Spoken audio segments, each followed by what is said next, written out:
We've all got scars, some on the outside and some on the inside. But we can't be defined by our scars.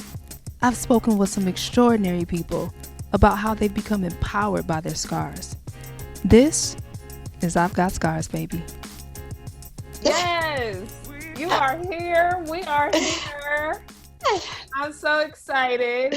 I am too, baby. Oh my gosh. Okay, so I am really excited to have you on the show. You Thank are one, you're just an amazing person. I love your spirit. Thank you. To God be the glory. Today we're speaking with Dr. Tongie Scott. She is an incredible, position to talk show host. I mean, you are a woman who speaks life, and I think that for me is so impactful, and it's really huge. It's really a big deal, and you're a woman of God and just has so many wonderful, beautiful things to say to people. When I first met you, I'm just gonna say, I was like, all right, who is this woman? Like, I was like, Harpo, who is this woman? Like, that was what it was.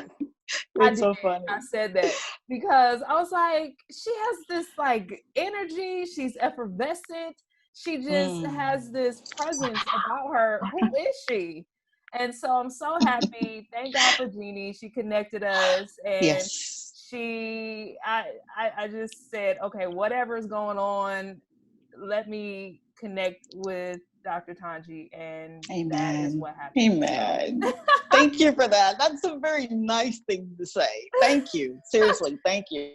I felt the very same way about you when I first met you. Aww. I really did. I'm like, I've got to get to know this woman. If anyone can be as vulnerable and come out and say, you know what, I've got some scars. And you're like, okay, but you're so beautiful. What do you mean you got scars? I wanted to bring you on the show because, like I said, you have your own radio show. You're speaking live to people. You're interviewing guests. You are going through things with them. I've seen the effervescence. I've seen, this woman that is so powerful, but it's not all, it hasn't always been that way. And to look at you now, I would think, oh yeah, she had it together her whole life. So let's talk. Let's talk. All right. When I was actively practicing, I practiced in the field of obstetrics gynecology. Internal medicine now is what I'm doing because I have a home health agency that we see geriatrics. So anything elderly, all things elderly is what I do. Okay. Awesome. So you are. Thank you. You're working with our elders. You are caring for people. This is the work that you do. But like I said, it hasn't always been the smooth ride that it seems to be at this moment. So let's go back. Let's go back to what things were. We're going to be talking about the journey towards self-love.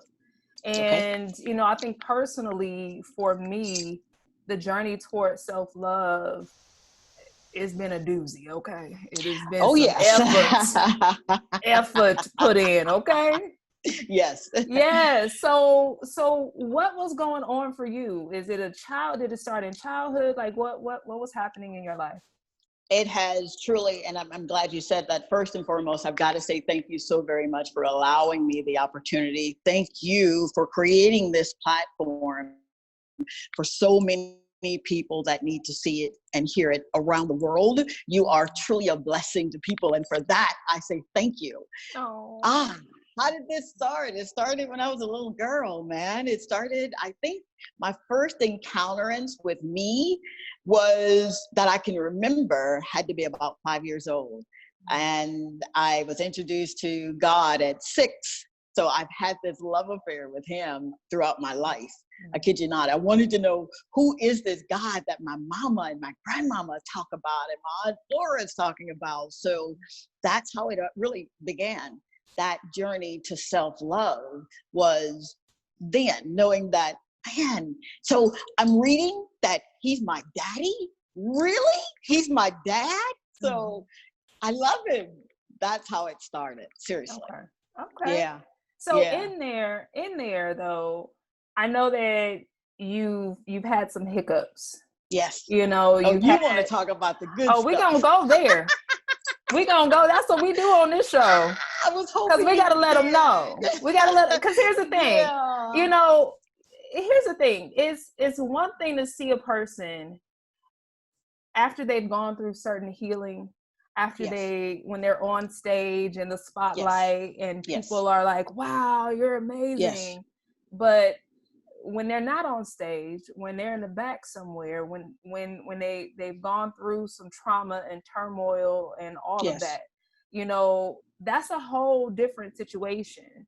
I did an interview with vegan influencer Tabitha Brown, and one of the things that she said, I love her. Oh, she's amazing. Literally, like beautiful spirit. Really, beautiful spirit. And that was the thing, is that you see her now and you're like, oh, okay, you just been like this your whole life. Right. And she's like, y'all don't understand. No, this road was not easy. So I definitely want to hear you and your experience. Where were the hiccups? What was going on? Okay. Since we're going all the way back, I was born in Mississippi. I was born in the projects. Well, I was born right outside of the projects, but we quickly moved to the projects when I was a little person. And I was born to a mom that was 15 years old. Can you imagine? Yeah, my dad was 37 and married with 4 children. And he was this big, big guy in Mississippi who had land and houses and cars. I guess my affinity for cars is because of my dad, right? But I was born in that chaotic state. And for a very, very long time, I didn't know who he was because, again, he was married. And I'm assuming that my mom kind of wanted to make certain that he didn't, get penalized for back in the day. I mean, that's now called statutory rape. But back then it was, let's kind of hide it. And it was chaotic, but she never made me feel like I was less than. So it was her telling me that she loved me, and then me telling me that I love me, but that longing of wanting to belong was there, and it was I was in Head Start. So shout out to all of those who believe that Head Start is not a good place for children. I beg to differ. I am a product of Head Start. Yeah. I remember pretending like I was asleep on my mat one day. And this teacher says, now mind you, be careful what you say around children because you can shape them. You really can. The teacher says to another teacher, look at her. That's Joe Fenton's daughter, right? And I didn't know who Joe Fenton was. You didn't say Annie Brown. Annie Brown's my mom and dad. When you say, So here I am, 5 years old, and I'm crying because Annie and I call her Annie, I should call her mom, but Annie and I were close, she's like my protector. So I'm getting out of the station wagon because we didn't have buses back then. We had little station wagons. Getting out of the station wagon, running to our apartment. And I asked this woman that for up to that time, it was just she and I. So who is this Joe Fenton that this teacher is telling me is my daddy, or telling another teacher. And I'll never forget the tears and the anguish and the yelling that my mom did, wailing rather. She cried so hard and I was like, my God, I don't want to make her cry. I just want to know who this man is. Wow. And through her sobbing, she said, because she calls me Pootie, she said, Pootie, he's your daddy. And I'm like, but I thought you were my daddy. No, so now here I am at 5 thinking, well, if he's my dad, why isn't he here? Yeah. Yeah. All of my other girlfriends had a mom and dad in their home. What's wrong with me? Yeah. Yeah, Yeah. yeah. Yeah. And it was her over and over and over telling me how beautiful I was and how smart I was and how she expected me to do great things. So there again, lies. I got to know, who am I? Mm-hmm. Who am I? You know, I just, yeah, that was my question. Who am I? Isn't Huh. that something for a 5-year-old Yeah. to go through? And then Yeah. all of those years, seeing this man, because he would oftentimes come down, you know, I say down because he lived maybe a mile from us. Okay. So all of this time, this man would drive his Corvette and his Stingrays and his Lincoln Continentals and an El Caminos. And I'm thinking, wow, that's my daddy. So when he would come over to visit her, well, he didn't really say a lot to me, you know, hey, how are you? But I look just like him. And I'm thinking, but we look alike. Wow, we look alike, you know. Yeah. How And did he treat you? Like, did he acknowledge and say to you, hey, I'm your dad? Like, what, did you no, get that? no, no. He'd say, Mm, hi, how you doing? You want a piece of mm. gum? Wow. It's, you know, Wow. I'm laughing now, but it, you know, that was pretty traumatic. It was, Yeah. if you stop to think about it. So fast forward just a few years, and I finally get to go down to his home now. Yeah. And I get to ride the bus. You know, I'm like, what, Mhm. fourth grade? I get to ride the bus down to his home because on Fridays, sometimes my mom would let me spend the night. And when I got off the bus, I could feel my heart beating really fast because I'm about to go in this mansion. This man has a mansion and he's my daddy. Still, you're my daughter. I love you. None of that. None of that. So, okay. So you actually went down. He was still married. So at that No, time, they knew? no, his wife, glad you Okay. asked that question. Thank you. Yeah. His wife was killed right in front of their home. Oh, Rumor God. has it that my dad was, you know, kind of messing around and the husband caught wind of it and Oh. thought it was my dad in the car. He literally ran this woman off the road and she was killed right in front Oh, of her God. home. So at that time, prior to my being able to go down there, she knew that, rumor had it that her husband had gotten a baby by this young girl. And she did her homework and found out who the mother was. And I was told that she came and picked my mom and I up, took us down to her house, their home, and said to her children in front of her husband and my grandmother that this is your sister. She is innocent in all of this. This is her mother. Even though I don't like what happened, I'm going to respect the fact that this is our baby. Wow. And we're going to love her and you're not going to mistreat her. And I wish that she had etched that in a couple of her children's forehead because they didn't get the memo. Yeah. And for years and years, I was mistreated by them at that house. And I didn't tell my mom because I wanted to continue going down there. It's something about family, you know, it's just, and I'm real big on family now. I do counseling with couples or what have you, getting ready to officiate another wedding. They're coming from Mississippi out here, so I get to officiate. So I said all that to say, it's just, I guess that journey to self-love was started. It had begun, and of course, I didn't know that that journey would take me here. Wow. So you're in this situation where you're like, okay, I have siblings who aren't necessarily very nice to me. I was born into a situation that wasn't necessarily ideal. And so how did that really affect your self-esteem? Oh, honey. I didn't know the ramifications of that effect until years and years later after I was going into young adulthood.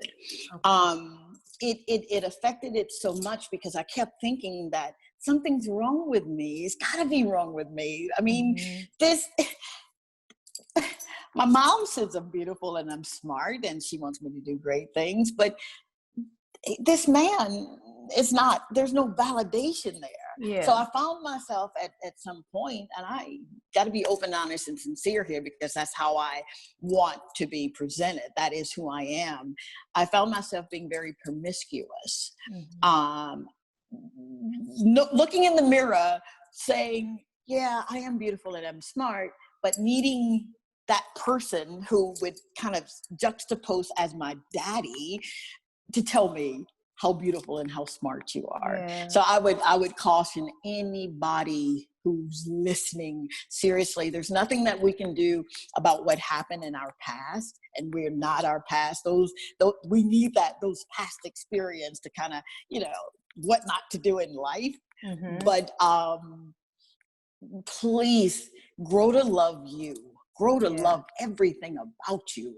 Everything. Seriously. Yeah. What you say that you were going through a period of promiscuity.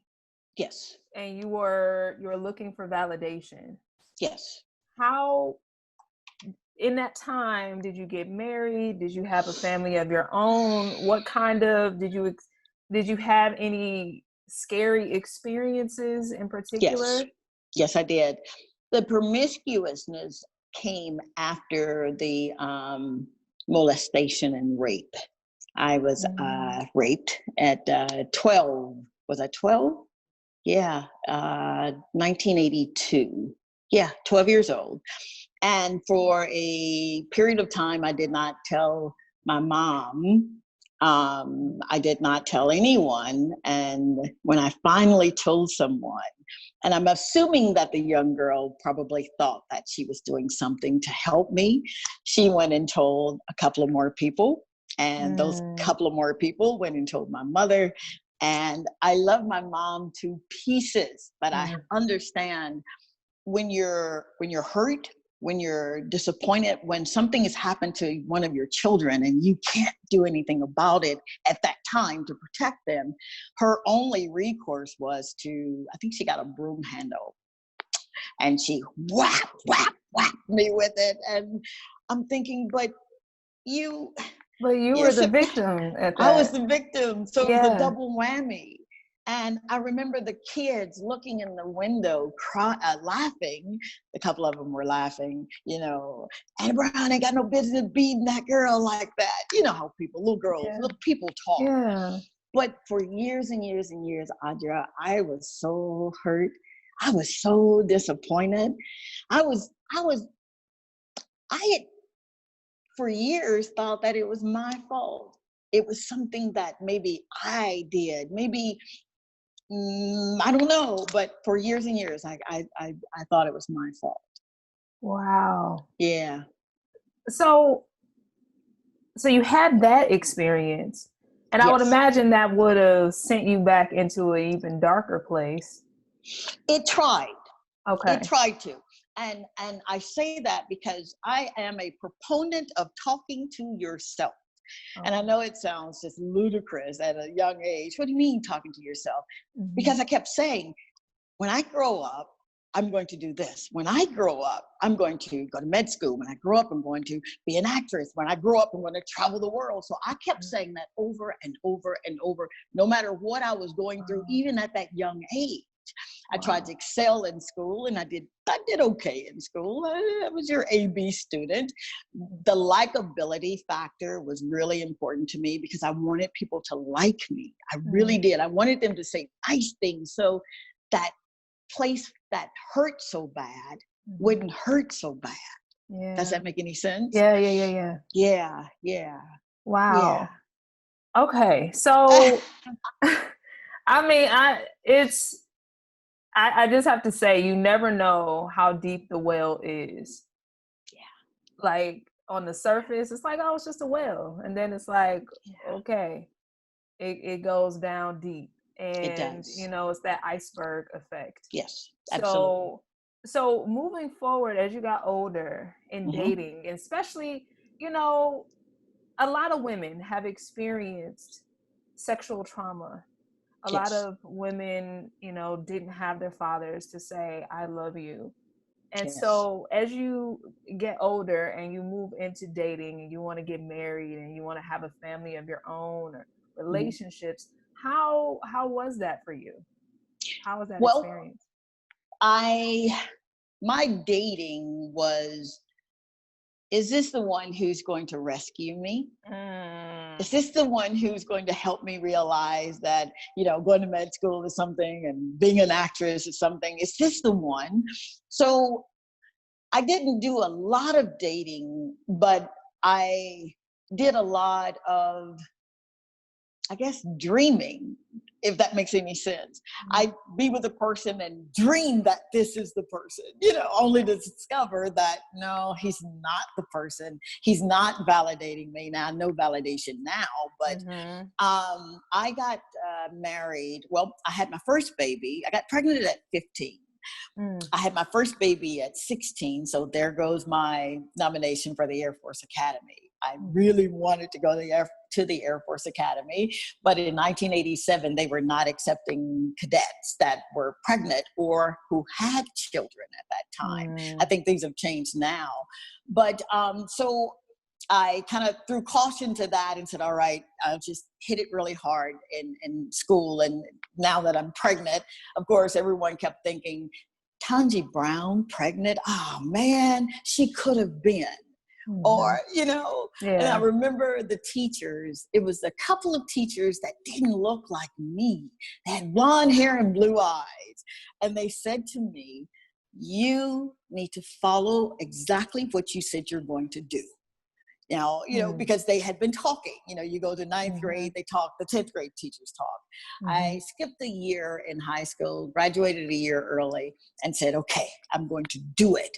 Here I am with this kid on my hip, right? Thinking that, okay, I'm going to do it. And failed miserably. Had enrolled in college. And for whatever reason, I was just not settled. And I still don't understand. Why didn't you just finish? And it wasn't until many, many years later, I'm now, you know, in college with 3 children and going to med school. So it's just, And so in these relationships, because I know you said you went through a period of promiscuity and you were just kind of just looking for validation. In essence. So were the fathers, were they, or father, or I don't know, were they active in the children's life? Were you a single mother at this time, or how was that experience? I was a single mom with my first daughter, Ty. I still lived at home. And after Ty was born, she was born with a congenital heart disease. So imagine me at 16 having to go to a hospital that is going to perform open heart surgery on your baby at 3 months old, you know, and I'm 16 and I'm like, oh God, what is this? And my mom gave me this Bible, the Living Bible. And I read that Bible from cover to cover, cover to cover, cover to cover. And every now and again, I would see something that looked like me in there. And I remember these nurses saying to me, you know, you can't stop, right? And I'm looking at, these ladies didn't know me. I'm yes, ma'am, and then no, ma'am. And she said, this one particular Gloria, she said, there are so many little girls, and I say little girls because they're little girls that have babies and they just drop them off at the hospital. She said, but baby, I've seen you every day going into that NICU, holding your baby. And I see you with your Bible. And, you know, I wasn't doing anything for a show. I was going back to that place that gave me that foundation and that support, which was the Word. I've been reading the Word since I was 6 years old. So I knew that the Word worked, you know? Wow. So that was baby number 1. Baby number 2 comes at 19, and this time I'm running. I am literally running. I picked up, ran to Texas, Houston, Texas, thinking that, okay, I'm going to live out here. I'm going to do fine. And I wanted to have an abortion with this baby. got ready to get on the table back in the, in the clinic. Mm-hmm. And the nurse comes in and she says to me, "I'm so sorry, baby, but you're too far gone." And I'm thinking, oh, dear God, you've got to be kidding me. Oh, wow. Wow. So that was baby number 2. And you're in this small town, and you know there's something that's in you that your mama said, Mm-hmm. I remember asking her at 10, "Can I go to med school?" And her saying to me, do you believe in God? And I said, "Yes, ma'am." She says, "Then Pootie, you can do anything you put your mind to." Yeah. So even though I was going through relationship after relationship, trying to find that validation, it was something in the back of my mind, my heart, that said, you can do anything you put your mind to if you believe in God. Yeah. So I made up my mind, fast forward. I made up my mind that for the rest of my life, I'm going to live my life and give what I want to receive. So when you see me smiling, it's not a fake smile. It's real. When you see me saying, "Man, I love you so much," I really do. Because I ask him, "Would you show me who you are? Would you please show me how to love people right where they are so I won't hurt them?" So even though what I thought was a mockery of everything and relationships, I rededicated myself back to him. Yeah. And it was like deliverance came, and I no longer care about what people say, Yeah, because I was actually going to ask you, you have your first child at 15, your second at 19, and third at 21. Okay. And then the third at 21. And I would imagine people are like just counting you out at that point. Oh, they did. And I imagine you might have felt guilty. There could be shame there. Like, how are you feeling during that process? Because you're looking for validation, and you're not getting the validation that you necessarily want. Right. I began to write. I love keeping a diary. Back then they call them diaries. I don't know if they do diaries anymore. They do journals now. But I would keep a diary, and I would write. Just write. My imagination was just so vivid, and I would just keep telling myself over and over and over, "I love you. I love you. I love you. Man, I love you so much. Man, because the kids kids can be so mean sometimes. But for a long time, I thought I was so ugly. I thought I was the ugliest thing in the world. I kid you not. Oh my God. Because they said how big my nose was. They said how big my teeth were. They said how big my ears were, my hands. And I would always tell people, "Oh, these hands are going to deliver babies, and these teeth gotta be big, because when I smile, people gotta know that I mean it, Wow. So I would kind of come up with these little things to get through all of that. My mom had her own thing going. So you were affirming yourself. The whole concept of writing affirmations, you were actually doing this. And what sparked you to do that? Because not everybody resorts to that. Some people, and I'll just talk about myself, some people just believe what they hear from the outside world. So for you, what actually said, "No, we're going to do something different"? Was it because you were in the word and you just felt like, I'm going to do what this says, I'm going to believe this? Or was it just placed upon your spirit to just kind of say, "You know what, I'm going to affirm myself daily"? I would have to answer all of the above because no one was actually telling me this, right? But when I wrote it, I was telling me this. So the more I wrote it, the more I kept thinking, man, okay. Even though the baby's crying, I've got this kid right here and I got this other one right here, I'm still writing. If that makes any sense. I just knew that this is not how the story was going to end. It couldn't end like this because I haven't won. I didn't win yet.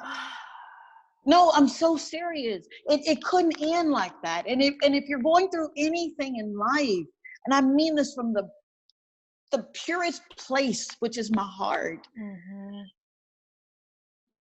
If you are reading, and this is what I read every day. Mm-hmm. If you're studying, if you're reading that and you're studying that, seriously, and you're writing, and you know his voice, because I got introduced to him at such a young age. Mm-hmm.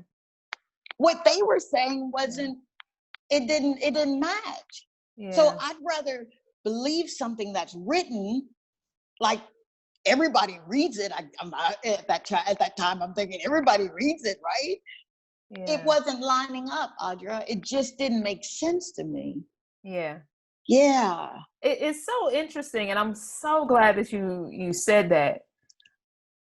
A part of the work that I do when I do workshops is I'll do like an exercise with someone, and I'll say, like, if they're having issues with self-esteem, or they're like, I don't think I can do this or whatever, I'll just say, yeah, I mean, because you're not very attractive and you're not very smart, so why would you do anything well? Why would you succeed? That. Like, you kind of suck. I love that. And here's the interesting part. Okay. Anytime I say that, like, the person in, like, it's like they don't even think about it. It doesn't register. They just get defensive and like, yep. What did you say to me? Yeah. And I said, there it is, right there. That's it. Oh, I like that. If you actually believed that you weren't worthy, you weren't attractive, you weren't beautiful and capable and all of these good things. Mm-hmm. If you didn't believe that, if you felt like you were truly ugly, you wouldn't have been mad at what I just said to you. Absolutely. If you felt like you were worthless, you wouldn't have been angry. You just would have said, oh, okay. Yep. So I find that so fascinating. Wow. And I'm so glad that you had that experience. You're like, wait a minute, this is not add up, because my story is not supposed to end like this. No, absolutely not. I mean, I was talking to Ty. Ty is among one of my best friends, my daughter, right? And I was telling her, I said, when I was a little girl, I remember sitting outdoors, sitting on the curb. And I remember telling anybody that would listen, one day I'm going to grow up and I'm going to be a medical doctor, and I'm going to be an actress, and then I'm going to travel the world, and I'm going to do this and do that. And they believed it. Everybody that I would say it to believed it. And I'm like, okay, all right. And then I would say something like, and you can do it too. At 12, at 13, right? Yes. That which tried to come and kill and steal and destroy me, it couldn't. He wouldn't let it. He just wouldn't let it. You would think at 12 years old, you're raped. What? No, you tried, but you couldn't. So what did you do with that experience? For those people who are like, I've had that experience. If they said, I've had that experience and I can't sleep at night, I can't seem to let it go, I try to get rid of it somehow, but all I find myself doing is coping, or they're from drugs to more promiscuity or whatever the case may be. I mean, not necessarily more promiscuity, but just promiscuity, or I just shy away from people and don't talk to people at all. What do you say to that person that just can't seem to see the other side of it, to see past it? Well, there's several things that I would say. First and foremost, I would honestly say, it's okay to seek outside help. There's a taboo in our community that says, if you pray about it, that's really all you have to do, and just believe. I'm a proponent of praying. Oh my God, I throughout the day. And when I'm unctioned to call somebody or text someone, I do it. I stop what I'm doing and do it right then, because that's important. They're going through something. They need that word right there. Yeah. But I would have to say, prayer really does change things. Prayer, it just does. And it's not predicated on anything other than you believe who you're praying to. You believe that that person you're praying to can do exceeding abundantly above what you're praying for. And then you play a part too, because you got to choose to believe. That I've been in some dark crevices and it hurt. And I've cried and I've wailed and I've screamed and I've kicked and I've screamed some more. But I have to go back to, there are 66 books, 66 chapters in a book that I have grown to love. And that book is more important than pretty much any other book I've ever read, including the one I'm writing for myself. That book tells me that I can. It tells me that I can. It tells me that I can. So you're going to have to fill yourself up. You're going to have to build yourself up. You got to fill yourself up. And the only truth to that feeling is go back to the manufacturer. Go back to the one who made you. Go back to the one that created you and ask him, what is it that you see about me? There are 5 questions that you have to answer before you leave this earth. You got to answer those questions. Who am I? Where am I from? What can I do? What's my purpose? And what's my destiny? And if you can answer those 5 questions, you, my friend, are living a life that other people can only dream about. I love and that. And then it's up to you to go back and teach those other folks how to answer those questions about themselves. I love that. And I love that you were saying, it's okay to get assistance. I love that part absolutely. of it. Like, it's okay if you feel overwhelmed and you're like, okay, I don't know if I can just handle all of this on my own.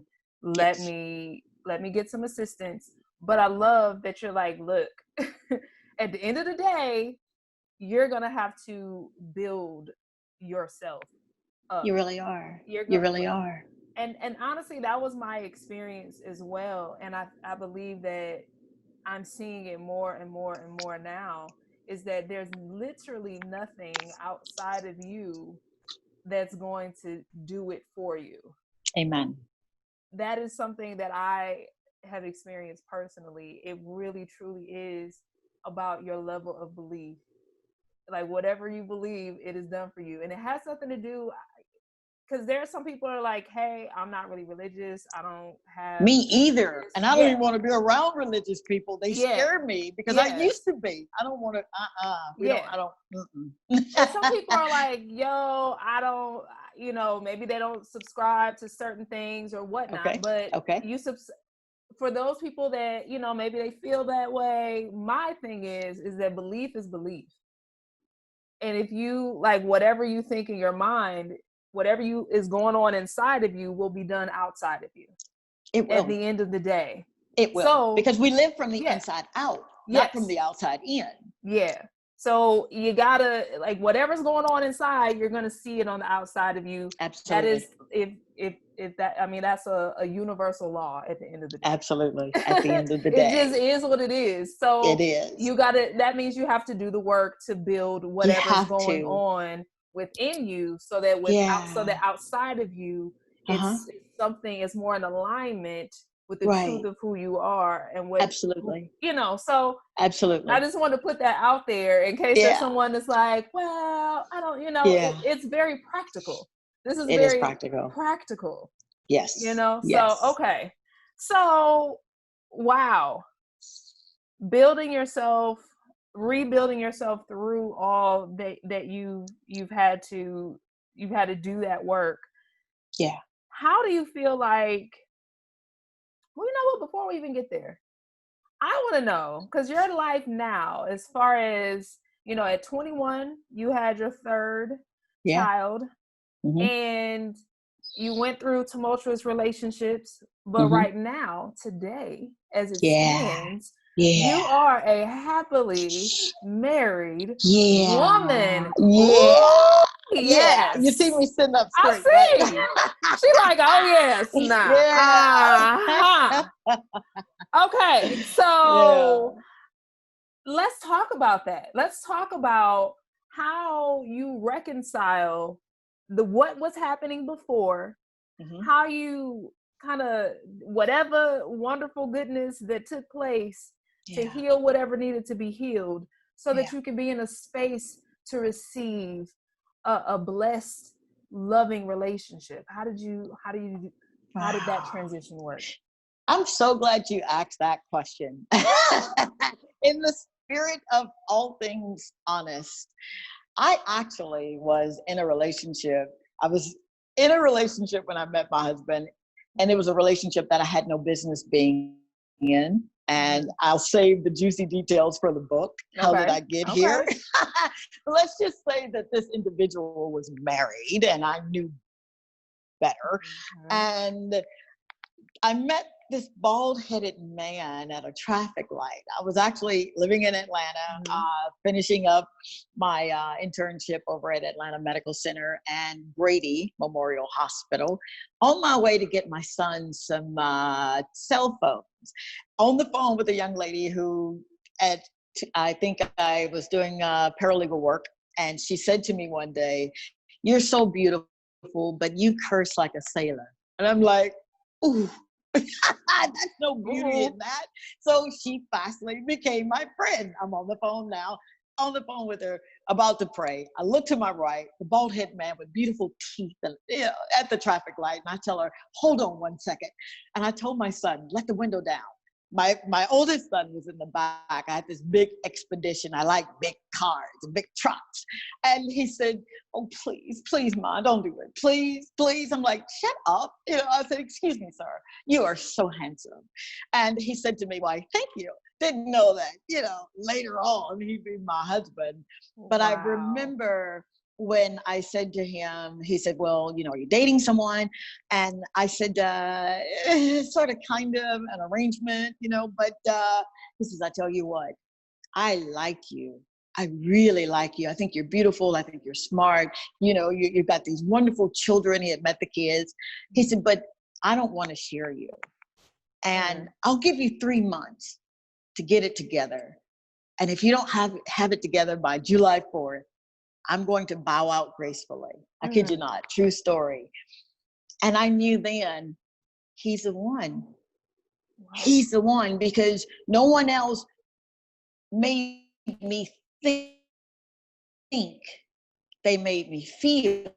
But other people made you feel. Okay. Yes.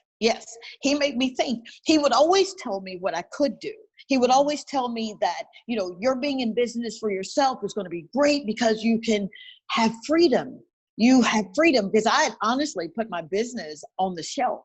Remind you, well, you don't know this, but I went bankrupt. I lost my first husband. I lost cars. I lost credibility. So I didn't want to do business anymore. Are you kidding me? I'll just go to med school, deliver some babies, and make about $200,000-$300,000, and I'll be fine, But God has another way of doing things. He always has your plans, his plans. Wow. So he was not only looking at you as the woman that he found physically attractive. He wasn't just looking at you as a potential person to date.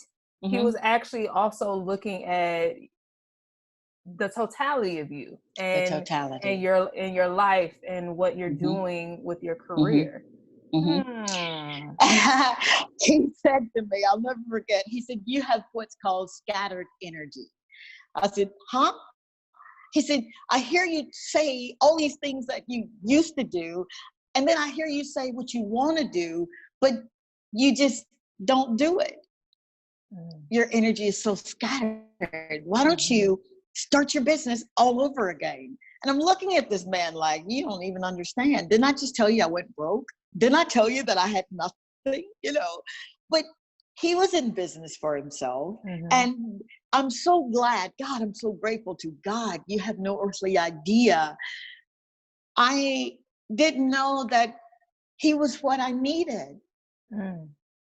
He was what I needed. Sometimes we as women, we as, breadwinners, and we as, women in position and what have you, all that craziness, it's just foolish, because I have a title. I'm a medical doctor. I have a title. It means that I serve. It means that I serve them on a higher level. But it does not mean that I'm better than anyone. It doesn't. Yeah. And so yeah, go ahead, please. With him, yes, he makes me a better person. He makes me a better person. Even now, 15 years later, I still get chill bumps when I think about him, because he doesn't make a show of anything. He's always pushing me. He's always even now, telling me what I can do. And I really like him. I love him by default because I have the love of Christ. So that's a given. But there's nowhere in those 66 books that tell me I have to like anybody. Yeah. So liking someone is really important. I used to tell my children all the time, I say we were in med school because they went to med school with me. Man, I don't like you right now. I just don't like you right now. So it was always a thing of, let's get mom to like us. She loves us because she provides, but let's get mom to like us. Same thing with him. I like him so much that we work together every day, and still he drops nuggets. And when I don't want to hear it, I'm like, you know what? I really don't want to hear that right now.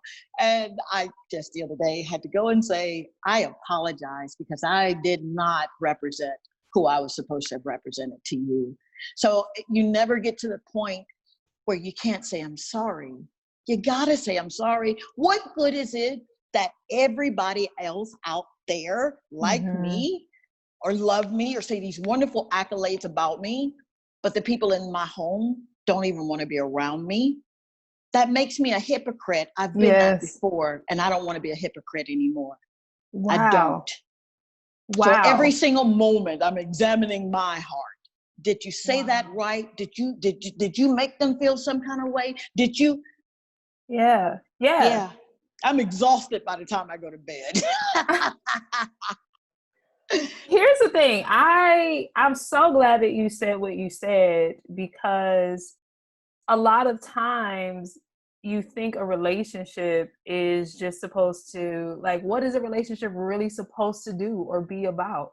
You know, you get into this situation and it's just like, oh, okay, yeah, you know, he likes me, he says nice things and blah, blah, blah, blah, blah. But if you're going to be with someone for the rest of your life, it's like they have to sew into you, and they have to see the truth of who you are. And if you are stagnating, if you are not living up to your greatest potential, they're going to call that out. And vice versa. Because if you're not together, you can't call out in him. See, we as women in relationships, we're supposed to ask that man that we're, married to or involved with, what did God show you? What did he impregnate you with so I can help you with it? That's our role. We do that as women. We do that. And some people will say, well, that doesn't benefit you. If you know who you are, it does. Because when he's in position the way he's supposed to be, baby, by default, you're going to get in position. Because that man is going to be so focused on loving you like Christ loves the church, on getting that out that God gave to him to give to the world. It's like the virtuous woman in Proverbs. She gets up early in the morning and she goes and she buys a land, and she's a businesswoman. So she got people that work under her, and she's so good to her man, her husband, that the old folk in the gate are bragging on her husband. And when they brag on him, you're a reflection. You're a mirror of your husband. Wow. No. Like, that's a big deal. And it's a big deal. How do you feel your past experience has assisted you in your relationship, in your marriage? What not to do in relationships. That's how it assists me. Yeah. I don't necessarily have to remember everything that happened. Yeah. I just need to remember the lessons. Yeah. Where was I when I thought I was just so needy? Then I was, if I'm looking at it from that perspective, my promiscuousness, I was just saying, I need me, I need God. I need to be in a relationship with you, Dad, not with them. because this stuff is just physical stuff. Yeah. You want Yeah. you live. I would tell anyone, live the spirit.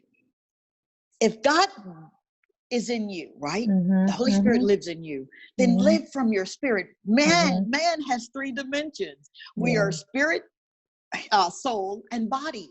Yeah. Get out of body so much. Yeah, you want to be healthy. You want to make sure you look good in your clothes. I get it. But what about your spirit? What about your soul? What's feeding your soul? What you're feeding your soul? Be careful what you eat and hear and see. Be careful who's around you. The people around you, honestly, we don't really choose people that are around us. We attract them. Yeah. We do. Yeah. If you're smiling and you're living life, and some people say to the highest frequency, I'm not really into frequencies because frequencies are for cells. They're not for humans. Anyway, just honestly, Audra, just live your life as if it is your last day. I remember in 2009 when I rededicated myself to God and to life. Yeah. There was a bishop that we were under in Atlanta. He's dead now, God rest his soul, Bishop Eddie Long. And Stacy and I were ministers of help in the church. And I remember him making a declaration one day and asking, if you knew that you had 6 months to live, how would you live your life? And that, my friend, was the precipice for me being the woman of God that I need to be. That was it right there. Yes, I'm 29 years cancer free. Yes, I, sustained, I came through being homeless, 3 times. But it was, what if I've got 6 months to live. Have I really done what I'm supposed to do? Did I really hold the hands of a dying woman? Did I really tell as many people as I could how special they are? Did I go up to someone that I didn't know and say, can I buy you a cup of coffee? I try to keep about $20 on me because that is how I live. If I see someone that needed, it's done. Yeah. Even to policemen. I don't know how many times I've asked a policeman, can I buy you a cup of coffee? Or just I'd roll the window down and say, thank you so much for serving. Live that life, man, so you can just, when it's time for you to get your promotion, there'll be no regrets. Wow. Yeah. Wow. It's when people say live, like, if it was the last 6 months, like, that's not something that you always hear if you go to like a church service or something like that. It's almost like, okay, live like this and make sure you're doing, you know what I'm saying? But the way you described it is, you're like, live big, go hard, love life, love yourself, because what are you waiting on? You've already, part of what I like to talk about here is, like, you've already been through so much in your life. Every individual, you have been through so much. Any type of trauma, pain, self-doubt, self-loathing, depression, anxiety, physical issues, and whatever. You've already been through so much. When are you going to just say to yourself, you know what, I'm about to get out here and make this pop. I'm about to live on purpose and go hard. Well, I'm glad you asked. I have just entered into a contractual agreement with a prominent entertainment company here in Los Angeles. Yeah. And we were talking billboards, and we're talking this, and we're talking schematics. And I'm sitting there in the meeting, Audra, and I'm trying to keep from crying, because for so long, I have tried to make certain that people understand that their lives are so important. Please live the life that you're supposed to live.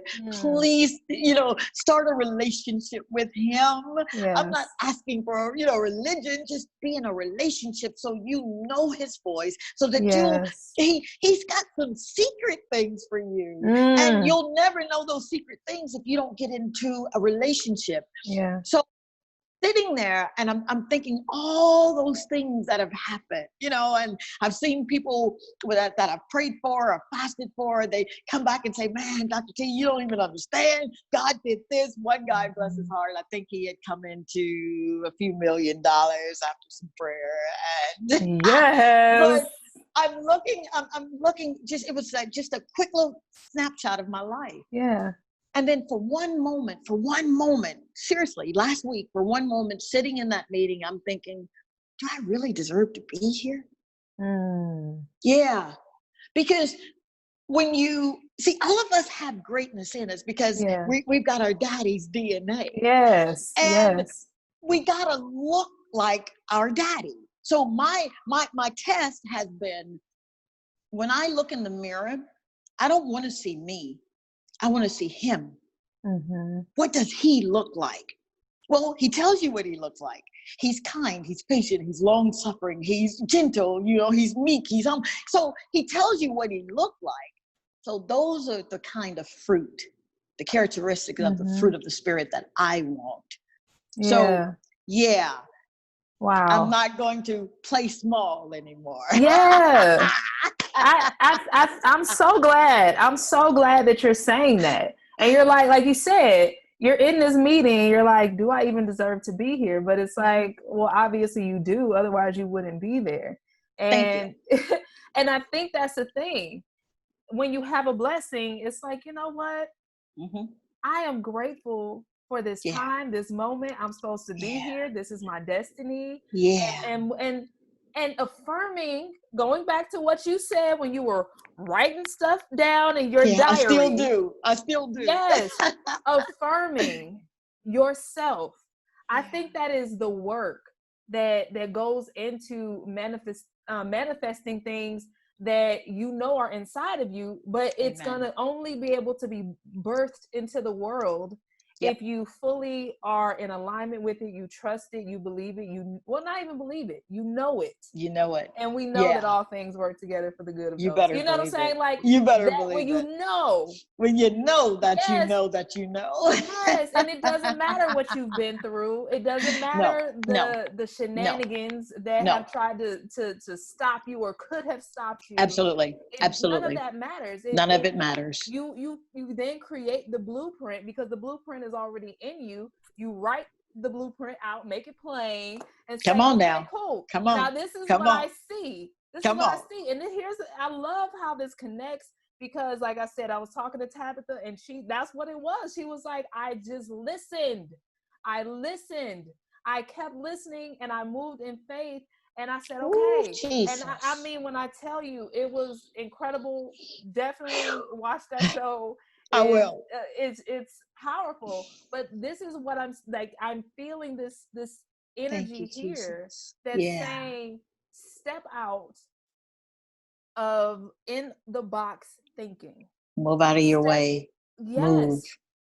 Like there's a level of I recall someone saying that you're supposed to be moving on a C type of energy. And what they meant by that is, if you're moving in A energy, you're just like, all right, well, I just want a job that's comparable to the job that I have now, making the same amount of money, doing the same things, whatever.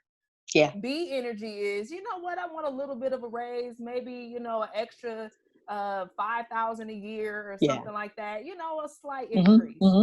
But C energy is, you know what? I want the whole shebang. I want to make what I make annually, monthly. I don't know how I'm going to get there. It's that energy of, I don't know how this is going to happen, but this is the vision that I see for my life. And now I have to get in alignment with that. And getting in alignment with that, like you said, is affirming yourself. Absolutely. Not just believing, but knowing that this is here for a reason. Yep. And no need for me to doubt it. Yep. Like, let's go. Let's go. And I love this big energy. You're like, live like it's the last 6 months. You're gonna be sitting there whistling Dixie. I'm not the people whistle Dixie. That's the oldest thing that anybody I've ever said on this show. But it's okay. That's just who I am. So you're not gonna just sit there, like just kind of resting on your laurels. You're gonna get out there, make it happen, make it pop, have energy, have fun. That's it. Okay. Sorry, you got to remember. No, I'm glad you did, because you have to remember that the end was made before the beginning. Oh, you gotta say it. It's written. Yes. Everything that I'm saying, I've learned from that book. Wow. I kid you not. So if he's already made my end before my beginning, if he tells me that my latter greatness is greater than my beginning, that the end, it's done. Yes. It's done. It's done. It's done. I swear to you. I mean, I can't make it any plainer. Mm-hmm. He has already done the work. You got that positioning that you're talking about. You've got to be deployed into your future. Yeah. You can't be employed in your future. Mm-hmm. You got to be deployed. Deployed means that you're actively getting out there and doing it. Yeah. Absolutely. Gosh, I'm so happy you said that. Become the work. I'm so happy that you said that. And just so people understand, like, I've literally lived that and experienced that. The concept of, like, I call it connecting the dots. Mm-hmm. The thing in my own life, this is what I've experienced. So at the beginning, the thing that I thought was the worst part about me burned at 1.5 years. And I thought I was just ugly and terrible. It was the worst thing for me. And I felt like I would be okay if it wasn't for this. That literally is how I felt. So that I loathe this scar. So the funny part is that at 17, when I was going off to college, I was like, God, what do I really want to do? What do I really want to do? And I was like, I want to encourage people. It was either be a therapist or still stick with music and the arts and stuff. And I was like, I want to encourage people through my music. I want to do that. And now fast forward into my adulthood, years later, I write this song. Next thing you know, I write my song Scars. The next thing you know, I'm doing the podcast. And I believe that I feel in my spirit that this is the path that I'm supposed to be walking. And I'm just, walking it in faith. You're doing it. So who knows what the story You're doing it. I know, right? Aren't you excited though? But yes, I am. But here's the funny part. The very thing that I thought was the worst part about me and was going to stop me from being and doing everything that I was purposed to do, the very thing that I hated most about myself is the very thing that I'm standing on. And the reason that I get to talk to you with your beautiful, wonderful self, that is the same thing. My scar is the same reason I'm here talking to you today. How about that? Yes, and I feel like that is the situation with people. That thing that you hated, that thing that made you feel worthless, that thing or that person that made you feel worthless, that experience that made you feel worthless is that thing that you can stand on. Come on, baby. Come on. Serve the world in a positive, beautiful way. That's it. And also nurture and nourish yourself through that experience. Absolutely. Absolutely. So I just had to say that, like, it's not rhetoric. It's not just random. No, it's not. This is real. Yeah, absolutely. Tried and tested. Yes. Mother approved. God approved. Absolutely. And so one last thing. Actually, before the one last thing, I want to ask you specifically, how do you feel your scars, your past has served you as it pertains to being a medical doctor, but also your show, the Dr. Tongie Show. How do you feel that your life experience has served you in the work that you're doing now? Thank you so very much for asking that question yet again. I thank God, seriously, for everything that he allowed me to go through. I thank him for the grace when I chose to do it and said, well, maybe it's God, missed that mark. Yeah. It has created for me a safe place. And I'm going to tell you why. The show is really designed for the people who may have gone through something and are saying, now, what do I do with all of this that I've gone through? The show is designed to kind of make certain that they know you're gifted and your gift really does make room. So what's your gift? What's your product that you're bringing to market? Whatever that is, would you allow me to walk with you in that? And so we can tell everybody that this is who you are. It's not for me. It's more, I got to make certain that everyone that comes to that show or everyone who's listening and want to be a part of the show understand that it's just not a show for numbers. It's a show for life. And if you're serious about what you're doing, then would you come? Would you answer that proverbial question, how did I get here? So that everything you've done up until the time you get on that show, you're living it, if it makes any sense. Yeah. So that which I've gone through, that which it helped me to, okay, I'm going to make up my mind and I'm going to med school. I was 31 years old with 3 children when I went to medical school. So, I remember the first day, one of the students asked, well, oh, are you our new professor? Hilarious. And I said, no, man, I want what you're getting, I'm getting too. So it just, to be honest with you, and I know it sounds just really crazy, but I don't think I would change a thing. Yeah. I really don't, because I know what it means when someone says, I've lost everything and I don't know what I'm going to do. I know what that feels like. I know what it feels like. I know what it feels like when a mother tells me, my daughter's pregnant and, she had this going and that going, and she still does, because that baby's going to give her that reason now to make sure she does it. You see? Yeah. So no, I don't discount any of that. Yeah. I thank God for it, but I'm not the person who I was that was going through it. Through that, yeah. Yeah, I'm not her anymore. She's dead. What people say about me, I really don't care. If they say they like me, I say, wow, thank you, glory be to God. If they say, I don't like you, thank you, glory be to God. Yeah. So it doesn't matter.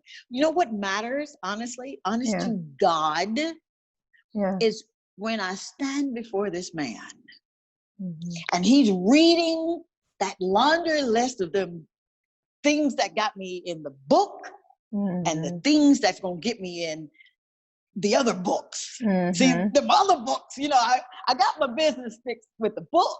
I got to make sure my business is fixed with the other books, because how you govern down here determines how you reign with him. And I'm not just talking heaven, because my heaven, I kind of create heaven on earth. Yeah. I mean, I'm gonna be here for a minute. I might as well have a good time. Okay. So, yes. So, I don't own anything. Even these very pearls that my son presented, they're his. I just get to be a good steward over them. You don't own anything. You don't own anything. So when I realized that I didn't own anything, I mean, absolutely nothing, and that I am responsible for what he allows me to govern, it changed my whole perspective. Wow. Because you got to answer to him. Yeah. You do. People say, God. I'd rather live my life if there, as if there is a God, all right? And he's not into dogmatism. He's into freedom. He's into liberty. Yeah. Than to live my life like I got it going on. It's me that's the doctor. It's me that's with the house and the car and the money. Yeah. And then discover that there is a God. Yeah. And you're not it. You're a, but not the. Exactly. Now that's the realness, man, right there. Come on, bro. But Come on. I'm glad that you actually said it that way, because there's still like the concept of governing something, the concept of being responsible. Oh God, you have to with what you've been given, your gifts, as and well your time. as your time. Exactly. Yes. I think that that's huge, and a lot of people may, they may not want to always think about it like that, but it's like you have so much. There's power. There's a lot. Like that's a lot. Yeah. And being a good steward over what you've been given is, it takes a lot of confidence and fearlessness and boldness, all of that. Amen. It takes a lot of that. And I'm so glad that you're talking about that, because it's not always just don't be sad, everything's going to be okay. Sometimes it's like, hey, get out there. You better. You know what I'm saying? Like sometimes that's the energy that you need. That's the response. You better believe it. So what would you say to someone who is struggling right now in this moment with self-love? They are in a space where you once were, and they're like, look, I do believe that it is quite possible there's something on the other side of this. But at the same time, I'm not quite sure how to get there. Okay. What would I say? Yeah. I'd start off just as simple. Can I call her Mary? Yes. Yes. Hey, Mary, this is Tongie, and I just want to tell you this, that I love you so very much and that it matters that you were born. You've got something that you need to give to me. And it's not fair, Mary, that you keep what you got that's been given to you so freely and you won't give it to me. I understand. I really may not know exactly where you are, but we probably got some similarities, okay? Let me give you just a little snippet. That's how I would start it. Let me give you a snippet of where I've been and where he's kind of brought me, to. Mm-hmm. Would you make up your mind, please, baby? Would you give me exactly what he gave to you to give to me so I can give it to my family? See, you got it, and I need it. I don't want it, babe. I need it. Please, I need it. And as a matter of fact, I'll walk with you in it. I'll do that. How about that? Here's my number. You can call me. You call me anytime and I'll answer. But if you call me after 10 o'clock, it's real important. And I'm going to answer the phone. And then I'd tell her, I'm a believer. I'm a believer in Jesus the Christ. I'm a believer in God. I'm a believer in his Holy Spirit. If you would allow me to pray with you, he hears my voice and he hears yours too. But I want to stand with you in this right here. Let's make a difference. That's what I would tell her. That's amazing. Dr. Tongie Scott. Thank you, Jesus. I am so grateful for you. I'm so grateful for your time. I'm so grateful for your beautiful energy and your spirit here. Wow. Because I believe that this is really powerful and people need this. They need to know that they are amazing. They are powerful. They are. They are beautiful inside and out. Yep. They are worthy of great things. Yep. And I want people to know, hey, it's okay to remind yourself that you are worthy of those things. It is okay to be gentle with yourself. Yeah. And I am I'm so grateful for you sharing your story, because you are an example of being able to have an experience that would be considered uncomfortable, unfavorable. And you can turn that, like we say, turn your scars into your superpower. That is what this is. This is a process of turning your scars into your superpower. So take these tools and use them, apply them to your life, You are amazing, incredible, worthy, all of that. So thank you, that. Dr. Tongie. I appreciate you. And yes, I mean, we just, you already know. I'm going to be like, hey, girl. I'd like that, please. Yes, please. So, Audra, I love you. How can they listen to your amazing show and, connect with you on social media? That would be absolutely wonderful. Thank you so very much. Man, I'm trying to keep from crying. I'm actually sitting on my hands here. I am on all social media platforms, whether it's Facebook, Twitter, or Instagram, at Dr. Tongie Show. That's at DrTongie Show. And Wednesdays at 2 p.m. Pacific Standard Time, I'm at LA Talk Radio on, of course, Dr. Tongie Show. Awesome. Please check out the show. I'm not going to say your girl was on the show, but I was on the show. Mm-hmm. So even if you're like, I don't know, yes, go check it out. But I mean, you have a plethora of guests who are very powerful and who have amazing things to share. And tap into those resources. Into those resources.